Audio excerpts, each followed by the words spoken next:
las mañanas, con el café me viene a despertar. Me trae desayuno a la cama. No existe nadie como su mamá. No existe nadie como mi mamá. Hola, hola mamás del mundo, esto es Madre hay una sola. Mi nombre es Daniela Ruiz. Y yo soy Carolina Peredo. Y hoy vamos a hablarles de parir con parteras. Que es un tema que nos interesa desde hace tiempo y nos llama mucho la atención porque lo que conocemos de Argentina funciona bastante diferente que acá. Como saben, las dos tuvimos nuestros procesos de embarazos y de partos. Bueno, ahora ya Daniela por segunda vez.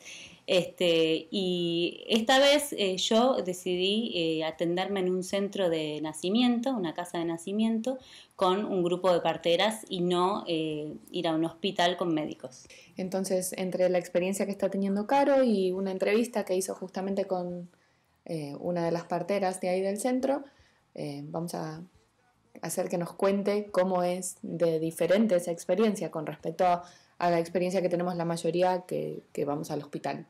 Sí, y que hay muchísimas diferencias, ¿no? Muchas diferencias en todas las etapas. Las parteras hacen el control prenatal durante todo el embarazo. Hacen todos los chequeos de rutina, o por lo menos la mayoría, los más importantes, como en el hospital. Pero lo que yo sentí hasta acá en todo lo que va de mi embarazo, que ya estoy llegando al final, es que la dedicación es global. Toman a la persona como un todo, y esto es no solamente el aspecto físico del embarazo, sino también todo lo que tiene que ver con las emociones de uno, ¿no? Esto en la entrevista con Natalie Lake, que vamos a escuchar después, así se llama una de las parteras de mi grupo, me contaba que para ellos es lo fundamental, y yo le preguntaba por qué es tan importante para el parto, o cómo infiere en el parto, que ellas sepan si yo tengo algún estrés económico, si tengo algún problema familiar, qué está pasando en mi cabeza, digamos, que estoy sintiendo, para después cómo se relaciona eso con el tipo de parto que voy a tener. Y ella me decía que muchísimo. Y sobre todo en el sentido de los miedos, ¿no? Estos miedos que muchas mujeres tenemos al parto en sí, o no sé, fantasmas del pasado, las cosas que nos han contado nuestras madres o nuestras amigas, son todas cosas que ella decía se pueden ir trabajando gracias a que todas las visitas prenatales, por ejemplo, duran 1 hora. Claro, esto es radicalmente distinto a, por ejemplo, mi experiencia con mi médico, que si bien es un médico que a mí me gusta, mis visitas con él duraban 5 minutos, a veces como mucho. 1 hora esperándolo y 5 minutos adentro. No, por suerte no tenía que esperar mucho, pero sí, te tomaban la prueba de orina, todo bien, te medían la panza, escuchaban los latidos, todo bien. ¿Alguna pregunta? No, ok, nos vemos la semana que viene. Listo. Claro, y lo de alguna pregunta, yo me acuerdo en mi primer embarazo, cuando iba también a una obstetra, que la elegí porque decían en el site que hablaba español y en realidad hablaba solo chino, mandarín, pero bueno, eso después no importó. No era el idioma el problema, sino la conexión. Cuando me dijo la primera vez, ¿tenés alguna pregunta? Yo no tenía preguntas porque no sabía todo lo que no sabía. Claro. Entonces, en este ámbito, primero el ambiente, ¿no? La importancia del ambiente. En el centro que me estoy atendiendo es una casa. Es una casa con habitaciones. Hay hay 2 que se usan para parir, que después ya las van a ver, que tienen camas, tienen bañeras muy grandes. Sí, puse una foto en Facebook que da mucha envidia porque parece un hotel 5 estrellas. Claro, es un ambiente agradable, luminoso. No es un ambiente hospitalario, obviamente, no es un ambiente médico. Entonces eso como que contribuye a que uno se siente, se relaje y charle.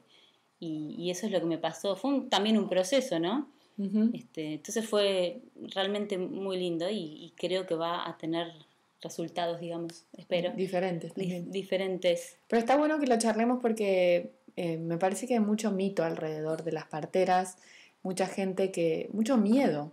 Mucha gente que piensa que son como, no sé, chamanes, si se quiere, como señoras viejas improvisadas que no saben lo que hacen y que por tanto es peligrosísimo tener un parto con ellas y qué pasa si algo va mal, y bueno, todas estas cuestiones, ¿no? Y hace que muchas veces las mujeres decidamos en base al miedo y no en base a una elección realmente de lo que nos gustaría para nuestro embarazo y para nuestro parto. Absolutamente, y eso tiene que ver con la cultura también, ¿no? Varía en cada cultura las creencias y cómo confiamos o no en el uso de parteras.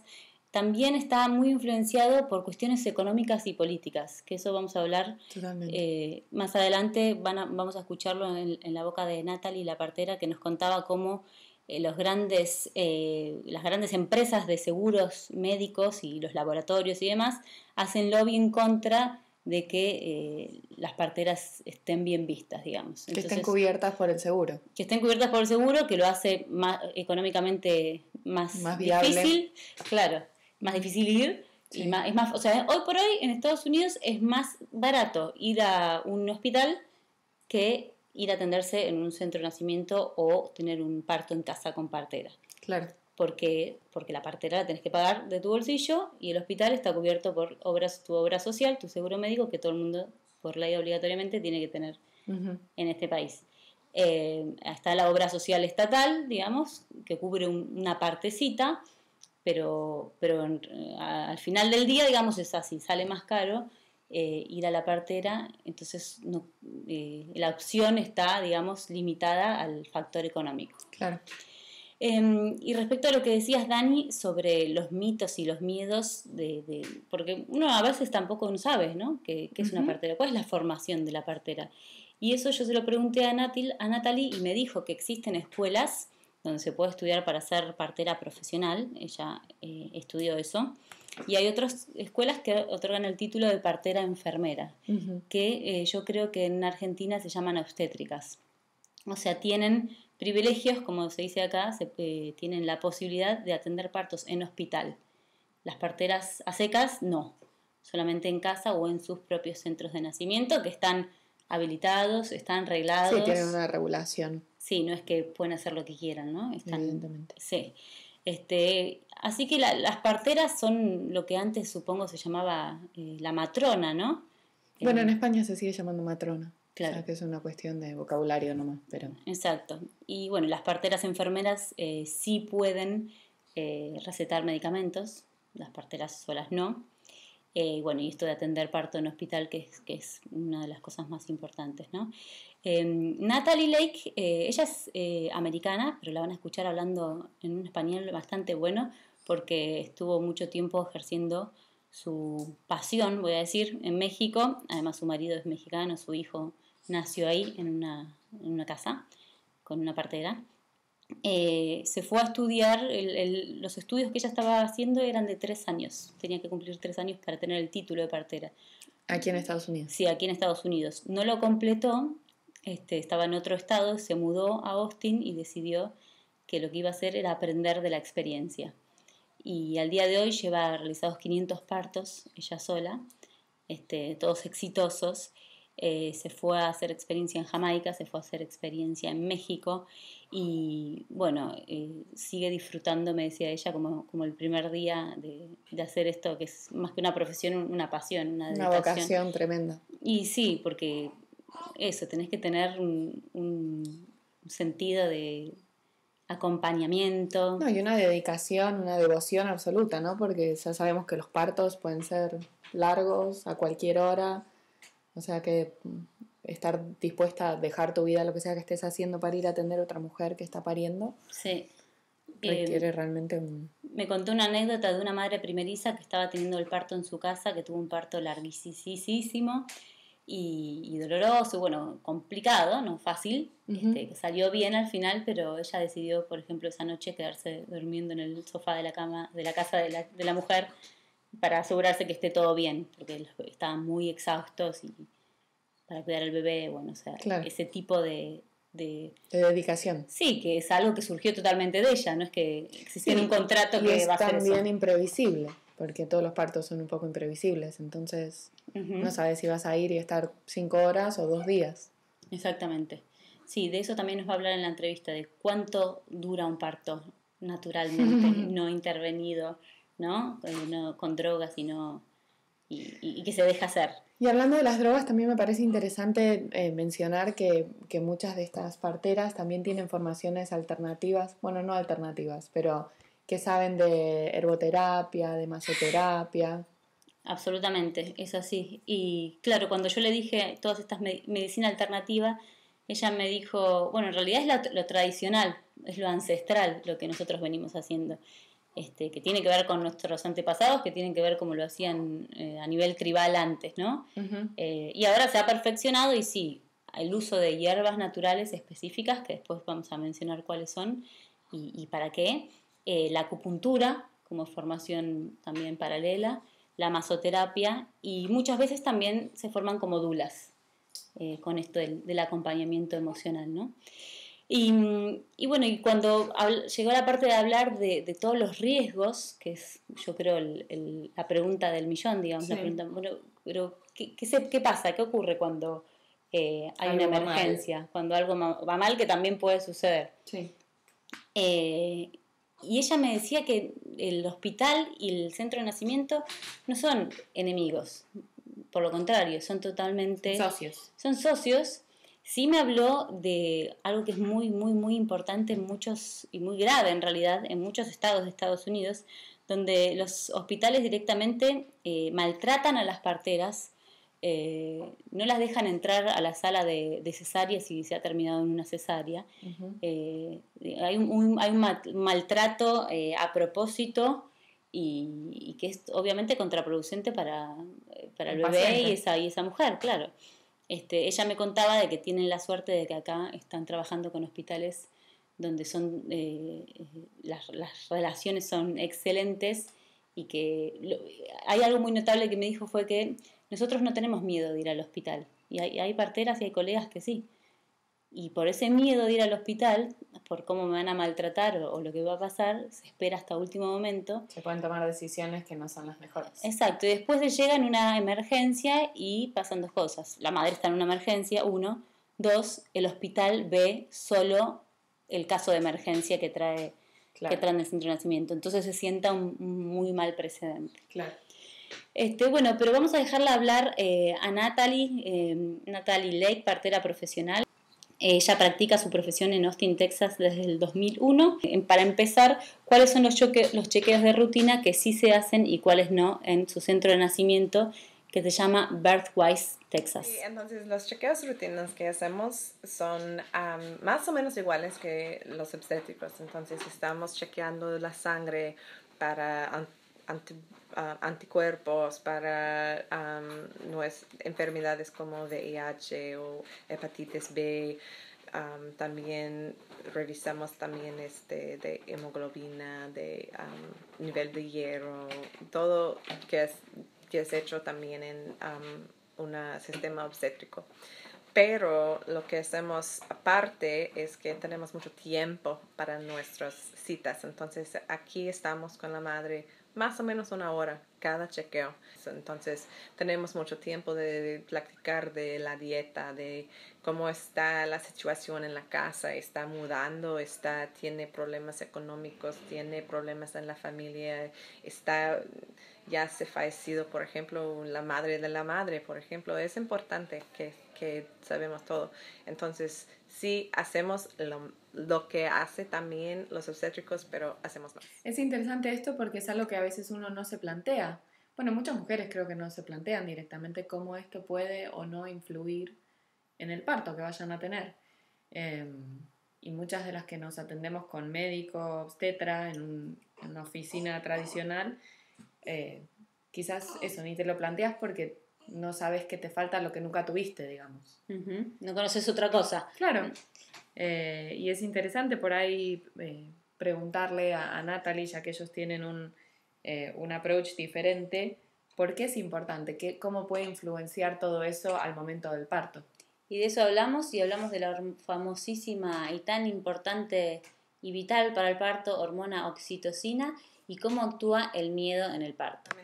Sí, una parte de cómo paremos, sí, claro que sí, es física, porque hay enfermedades o muchas cosas que se afectan como está el parto, pero mucho del parto también es más que física, es emocional, por ejemplo, sabemos bien que el miedo puede cambiar cómo está el parto. Por ejemplo, la hormona de oxitocina que tenemos para provocar nuestras contracciones naturales de nuestros cerebros. Pero si presentamos con adrenalina, porque tenemos miedo, se bloquea completamente, se bloquea la oxitocina, sabemos eso. Entonces, si hay miedo de algo, si una mujer está abusada, hay varias cosas, pero si hay miedo, se puede afectar mucho a su parto. Entonces, si podemos identificar las cosas que están pasando en este tiempo de 9 meses que tenemos, pues podemos platicar de eso, podemos darle recursos a la madre, por ejemplo, de cambiar cosas para estar más seguro. Por ejemplo, si su miedo no es exactamente por una razón física, pero nada más es emocional, tiene miedo de parto, por ejemplo, porque su tía se murió en parto, o quién sabe. Podemos platicar de eso, podemos apoyar a la madre y puede entrar al parto en una forma mejor, más preparada y sin miedo. Otra de las diferencias que personalmente me parecen fundamentales entre el trato en el hospital y con una partera, en esto de los chequeos de rutina, es el tema del tacto. Nunca me hicieron un tacto en 9 meses. Cuando fui a una obstetra era casi constante. No creo que en cada una de las visitas, pero sí mucho. Nos va a hablar Natalie de por qué no se hacen tactos de rutina y cómo esto incluso puede ser perjudicial hacia el final del embarazo. Realmente, simplemente porque no son necesarios y no se cambia nada, realmente. Y depende en su historia. A veces ofrecemos al principio de su embarazo un Papa Nicolau si se merece hacerlo. Por ejemplo, una mujer tiene una historia grave de tener displasia, algo así, o por ejemplo ya pasa mucho tiempo de recibir una Papa Nicolau y tal vez se merece hacerlo. Ofrecemos esto y si quieren podemos hacer con el espéculo, y si lo hacemos en ese tiempo podemos hacer un tacto muy rápido para ver, ok, así es, pero podemos decir, pero su pelvis es muy chica o cualquier cosa, pero en realidad por las hormonas de su embarazo y luego en trabajo de parto, todo se mueve. Entonces no podemos decir, es chico, porque no es hueso, es huesos, son huesos, ¿ok? Entonces se mueven completamente. En que decimos que, pero es chico, no se puede decir eso hasta el momento de parto. Normalmente no queremos hacer un tacto al fin de su embarazo sin una razón. Por ejemplo, si una mujer ya no está en sus fechas o ya está temprano, pero tiene muchas contracciones, queremos ver si está abriendo tanto, a ver si queremos que ella está más en descanso de cama o algo así. O hay varias razones, pero normalmente no es necesario y podemos introducir infección del bajo de la vagina hasta donde se abre el cuello de la matriz. Entonces no queremos introducir bacteria más arriba en su cuerpo. Claro que sí, usamos guantes estériles y todo, pero no es que nuestros dedos que tenemos miedo de eso, es de la bacteria que está más cerca del recto. Uh-huh. Y lo más que hacemos, lo más probable es que podemos llevarla. Sí, exactamente. Hablamos también con Natalie del tema de los tiempos, que es algo muy importante y que difiere mucho en un ámbito hospitalario o en un parto en casa o en un parto en centro de nacimiento. Ellos en el centro de nacimiento se pueden dar el lujo de esperar los tiempos y procesos naturales del parto de una mujer, porque bueno, justamente no tienen muchos clientes, como ya nos contaban, Y además porque es así la filosofía con la que trabajan. Natalie me contaba que lo más normal, o lo que ven muy seguido en un parto no intervenido, sin medicamentos, es que no sea una constante, no sea una línea de tiempo. El trabajo de parto puede arrancar y empezar varias veces, e incluso han tenido un trabajo de parto de hasta 72 horas. El reloj empieza a contar cuando el trabajo de parto es bien activo, o sea, las contracciones son constantes. Pero, sin embargo, antes de eso, sí se puede hacer un apoyo a la madre, estar en la casa o estar al teléfono y estar ahí todo el tiempo con este acompañamiento emocional. Obviamente en un hospital esto no sucede, hay que entrar y salir y desocupar una sala y un médico que tiene una guardia médica, y bueno, los tiempos son lógicamente otros, y hay estipulaciones por ley de cuánto es lo máximo que puede durar un parto, y esto también no es que lo desoyen, digamos, las parteras, sobre todo si hay un parto que no prospera y que hay una madre que está demasiado cansada. El caso por caso es también fundamental y ellas lo tienen muy en cuenta. Pero digamos que se respetan mucho los tiempos naturales y de eso nos hablaba.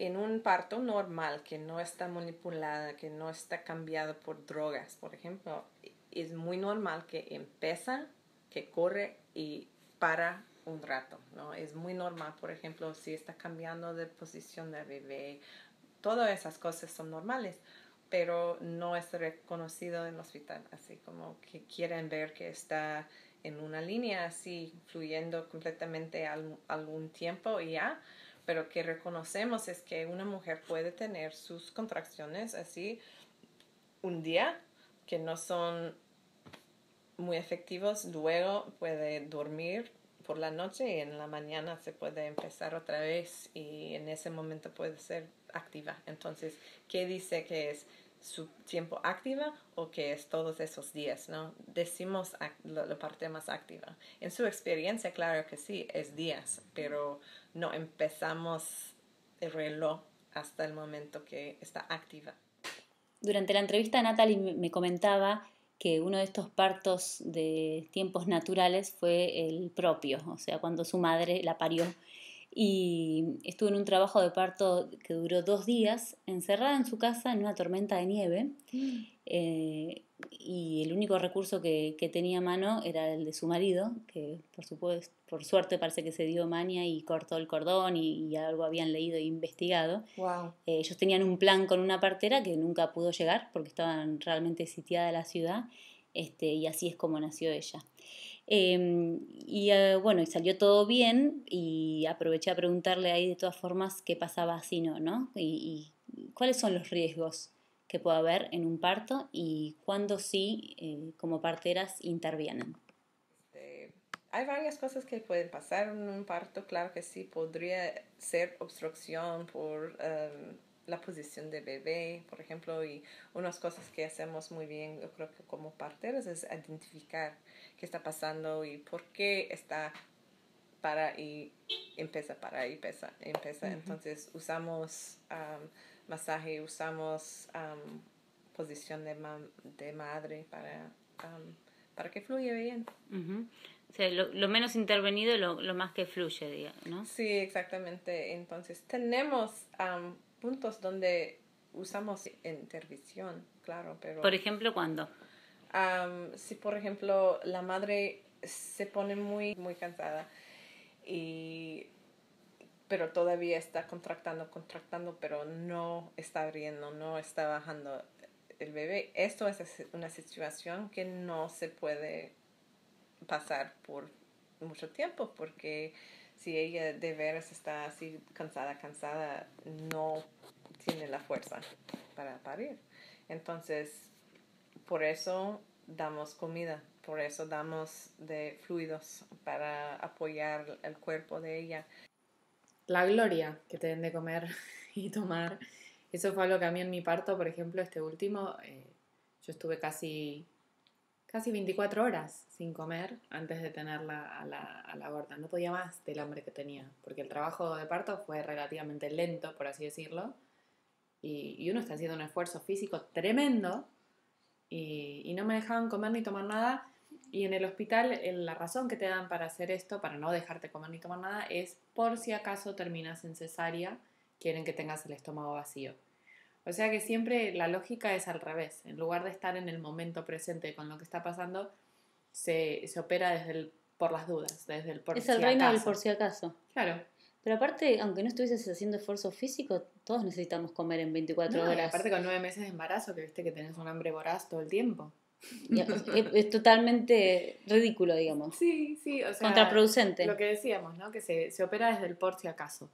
Y nada, y la madre que está ahí pobre lo padece. Yo por lo menos lo padecí. Yo quería que alguien me contrabandeara empanadas, un sanguchito, no sé, algo. Te llevé las empanadas. Sí.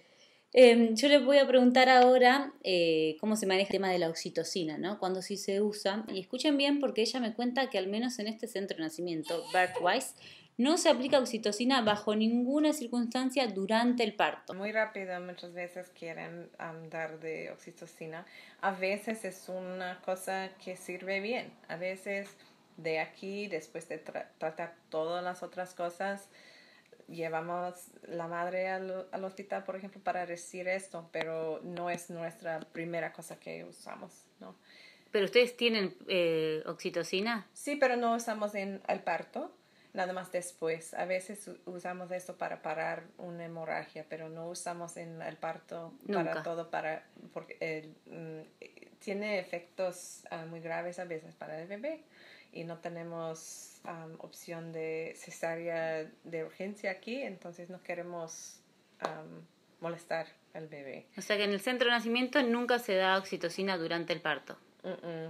Es posible que, porque por ejemplo hay un centro de nacimiento aquí en Austin que está, la dueña es obstétrico, es posible que usan esos allá, pero con las parteras no hacemos eso. ¿Y por qué? ¿Qué es lo que pasa cuando, a nivel fisiológico, cuando le dan oxitocina a uno? Por ejemplo, en trabajo de parto pueden provocar contracciones tan fuertes que le daña al bebé. Y no queremos hacer eso.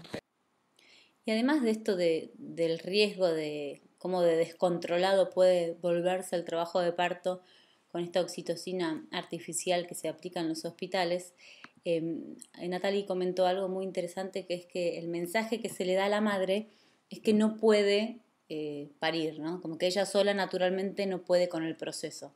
Uh-huh. Entonces se espera al proceso natural y si no, se aplican un montón de vías alternativas para esto, para inducir naturalmente el parto.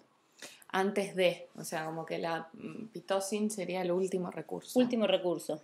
En cuanto a las hierbas, nos contó que difieren las hierbas que se utilizan según la región del país y según las tradiciones locales. Las hierbas que utilizan son diferentes y la verdad es que no nos quiso comentar en demasiado detalle porque son hierbas medicinales, entonces hay que saber utilizarlas, ¿no? Ellos tienen estudios en herboterapia, entonces las usan con discreción de su conocimiento. Sí, no nos quiso pasar la receta, digamos, Exacto. o el nombre específico. Pero sí nos contó que acá en Texas, dos de las que usan para reforzar el trabajo de parto o para iniciar el trabajo de parto cuando esté un poquito estancado, se llaman Immortal y Cotton Root. Son las que usan acá en Texas. Para aliviar la intensidad en la parte de transición, cuando uno ya está a puntito de pujar, usan otra que se llama Skullcap y Motherwort. Para cuando uno tiene que parir la placenta, que ahí en el hospital, Caro, sabes que enseguida te enchufan la inyección de pitocin sin preguntarte qué te parece. Sí, a mí por lo menos me pasó eso. Conozco mujeres que tuvieron enfermeras que eran buena onda y tuvieron suerte y demás y no les pasó, pero a mí la enfermera vino, me clavó una inyección de pitocin en el muslo y después empezó a hacerme muchísima presión en la panza para que la placenta salga urgente. No sé por qué, parecía que yo estaba con una hemorragia y no estaba. ¿Y vos lo recordás como la peor parte del parto? Fue lo más doloroso de todo el parto, cuando ella me saltaba en la panza y yo le hacía, la quería sacar, no la quería dejar, me dolía muchísimo. Y ella me decía, no, pero esto es importantísimo porque tiene que salir toda la placenta. Pero no es que habían pasado instantes Claro. del parto. Bueno, en la casa de nacimiento, en cambio, utilizan una hierba que se llama angélica y después, si hubiera hemorragia o si hay demasiado sangrado, tienen otra hierba que se llama Shepherd's Purse, que también utilizan para eso. O sea que realmente el uso de la pitocin sería como último recurso antes de mandarte al hospital prácticamente. Exacto, la tienen para usarla en caso de hemorragia. Si la tienen que usar durante el trabajo de parto que no prospera y que ven que las condiciones están dadas, digamos, se hace traslado al hospital, no de urgencia, se conversa con la madre, se decide eso. Y si no, en el mientras tanto, digamos, o antes de llegar a eso, se hacen distintas cosas, como comentaba recién Dani, es el uso de herboterapia, el cambio de posiciones, los masajes y también el uso de sacaleche. La estimulación de los pezones genera más segregación de oxitocina. ¿Vos sabías eso, Dani? Me enteré un poco tarde, me enteré durante mi parto cuando yo ya estaba enchufada a la pitocin, que llamé a una partera amiga nuestra y bueno, tardó un rato en devolverme la llamada y para cuando me llamó yo ya estaba enchufada y me dijo, no, que te den un sacaleche, que con eso te tendría que estimular las contracciones justamente. Exacto. Natalie nos da detalles del uso del sacaleche. Ella va a hablar de si la madre rompió la fuente, dice, que creo que en México le dicen así, que es romper bolsa, ¿no? Escuchemos lo que decía.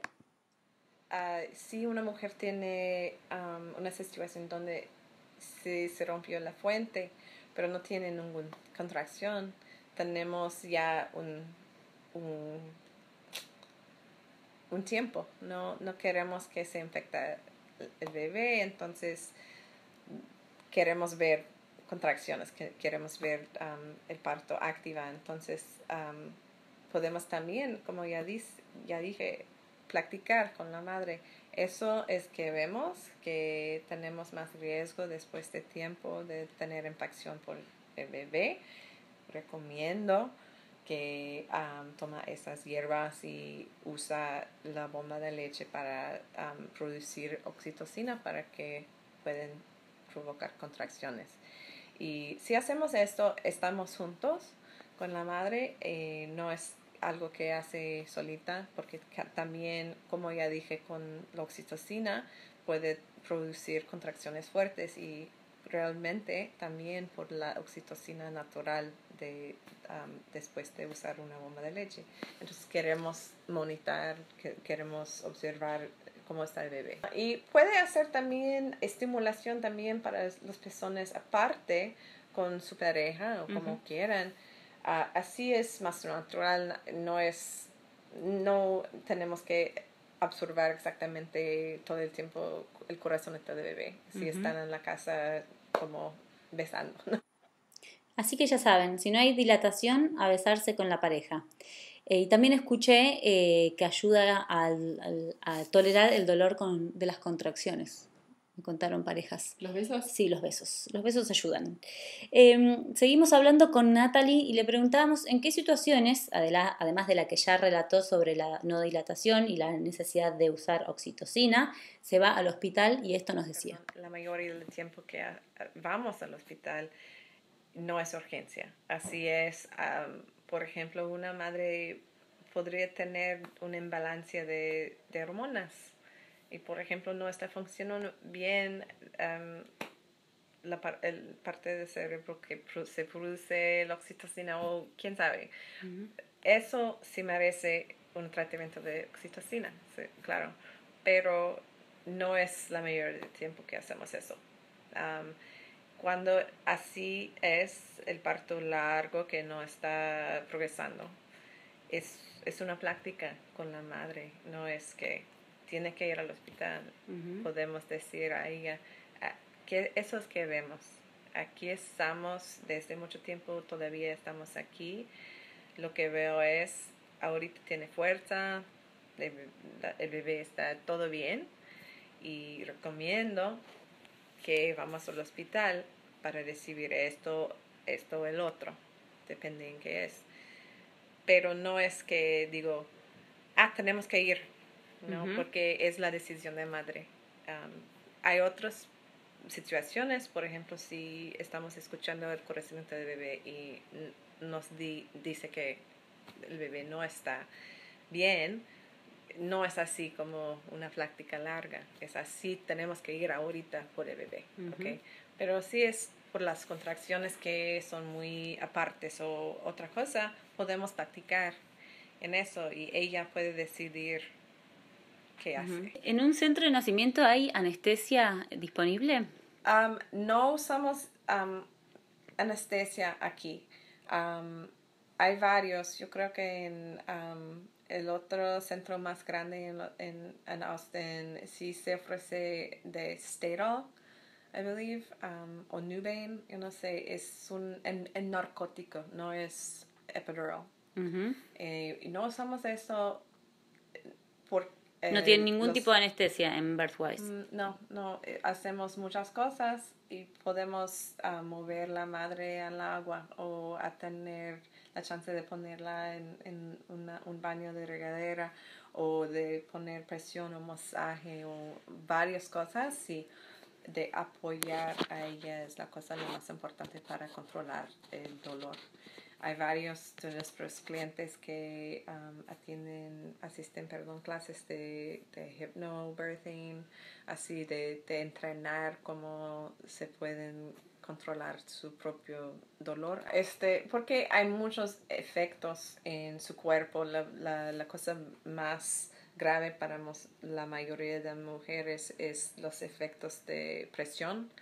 Le da muy baja la presión y se puede estar muy peligroso para la madre y luego para el bebé. Si la presión de madre está muy muy bajo, no recibe bien oxígeno de bebé. Entonces, no es que queremos que haya dolor, es que no queremos los efectos de medicamentos. Y pues, y también por la inmovilización completa, así se puede dar daño, no exactamente daño al bebé, pero no fluye bien porque no se puede girar el bebé porque están en una posición nada más. Que es acostada en general. Sí, exactamente. Y, por ejemplo, como ya dije, a veces vamos al hospital, por ejemplo, en un parto larguísimo y ya no vemos ningún progreso, podemos ir al hospital y pedimos un epidural para darle chance a descansar, porque ya tiene mucho sueño, está muy cansada y en ese momento ya es mejor para que se duerme un poquito y también para que relaja también la pelvis y está... Muchas veces que vemos es que una mujer que viene muy, muy, muy cansada, también su sentimiento de su dolor es muy, muy alta. Entonces, después de ese tiempo, ya es el tiempo para hacerlo y estamos muy agradecidos de tener la chance de ir a un hospital donde estamos recibidas bien, ¿okay? Tenemos una relación con este hospital, con las enfermeras, con los doctores, así nos reciben bien y no es algo horrible. Tenemos mucha suerte por eso, porque hay varios lugares donde no existen. Me gusta cómo ella está abierta a la posibilidad de que hay mujeres que quizás llegan a un punto en su parto en donde necesitan la anestesia y está bien que así sea y está bien que exista ese recurso. Entonces tampoco hay ninguna vergüenza ni ningún fallo de que no pude parir. No, por eso existe la anestesia. Hay mujeres que sí lo necesitan. En mi caso fue un poco así, de hecho, y yo estoy agradecida de haber tenido la anestesia y en el momento en el que me pusieron la anestesia fue cuando finalmente pude dilatar. Te relajaste. Y llegar a donde tenía que llegar para poder tener un parto natural. Y bueno, como es una experiencia tan personal de cada una, nada, está perfecto que existan todas las opciones. Sí, a mí me encanta la postura y la filosofía de Natalie y de todo su equipo de trabajo. Son 4 parteras en total en Birthwise. Que bueno, yo estoy haciendo este programa antes de parir, así que tampoco sé cómo me va a ir, digamos. Y Te va a ir muy bien. no, pero más allá del resultado, digamos, porque aparte no es una cuestión resultadista, No. es una filosofía y yo voy porque estoy convencida de un montón de cosas que estoy de acuerdo, de todo lo que venimos charlando hasta acá. Pero me gusta esta posición de no somos enemigos del hospital ni de las drogas, son formaciones distintas y puntos de vista distintos y bueno, hay para todos los gustos, digamos, ¿no? Ujú. Así que eso es Y súper que- interesante. Y ella también resaltaba que mantienen una buena relación con el hospital y está bueno que así sea. Sí, eso es, de nuevo, Fundamental. fundamental.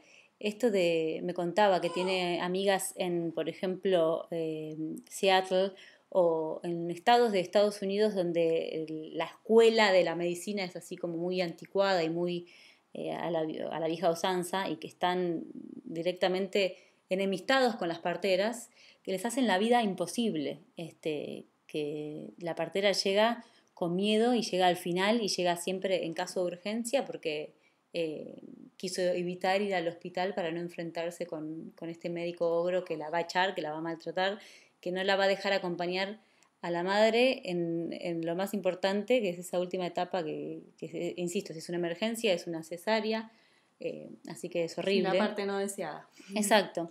Y ella me habló de que me dijo, por suerte tenemos esta buena relación con los hospitales de acá, pero después también agregó que no es tanto suerte, sino que es una historia de años de relación construida desde la base del respeto, que cuando ellos llegan al hospital se ponen más en el rol de dula, de acompañante emocional, y que las decisiones quedan en manos del médico, porque ya están en el ámbito hospitalario y que por algo fueron ahí, entonces delegan.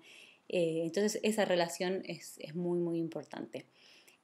Algo que nos quedó pendiente y que no dijimos, hablando de las cuestiones políticas y económicas que hay detrás, también que nos influyen, digamos, que influyen en nuestra decisión de ir o no a atenderse a un centro de nacimiento, de quedarse pariendo en casa o de ir a un hospital, es, bueno, esto de cómo las obras sociales nos cubren o no los servicios.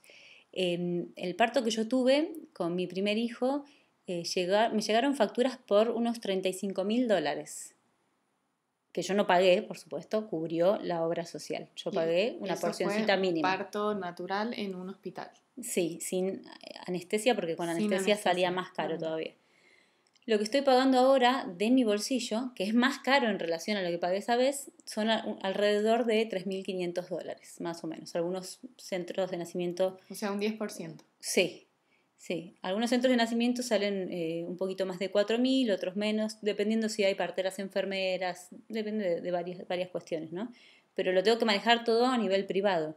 O sea, hay una creencia y una cultura y una política que lleva a que las aseguradoras prefieran gastar toda esa cantidad de miles de dólares en un hospital antes que respaldar el trabajo de las parteras y pagar ese fee que es mínimo. Y eso a la vez influencia muchísimo en lo que las mujeres eligen, porque hay muchas que dicen, bueno, en el hospital me sale, no sé, $1.000, que es lo que tengo que pagar de franquicia de mi seguro. Exacto. Y en una casa de nacimiento me sale 3.500. Entonces es mucha diferencia y por eso deciden y no por su propio deseo. Uh-huh. Y después también está toda la cuestión de la legislación. Como sabemos, en Estados Unidos cada estado es totalmente autónomo del otro, es un mundo aparte. Hay algunos estados en donde parir en casa todavía es ilegal. Por ejemplo, en Mississippi y en Alabama, me comentaba Natalie, que Texas, por suerte, nunca corrió esa suerte, digamos, al contrario, siempre fue por lo menos legal, sí está reglamentado, y hay algunos reglamentos que son distintos para parteras y que para parteras enfermeras, pero digamos que, la ley permite. Si de repente tenés un trabajo de parto rapidísimo y parís en la bañera sin querer, además vas presa. Eso es ilegal. Adivino. Estás en la ilegalidad. Buenísimo. No, la que va presa es la partera que X partera que te atendió en casa cuando no podía. Claro, en algunos estados. Wow. Sí, eso sí, totalmente. Así Son que, perseguidas como las brujas. Claro, y que es un poco lo de los mitos, ¿no? Lo de la bruja y la hierba y qué sé yo, pero bueno, ya vimos, o por lo menos a mí me queda bastante claro que lo hacen desde un lugar de profesionalismo y de que tampoco es no tiene que ser una ciencia médica sí o sí o en todos los casos. Uno puede parir en un ámbito no médico.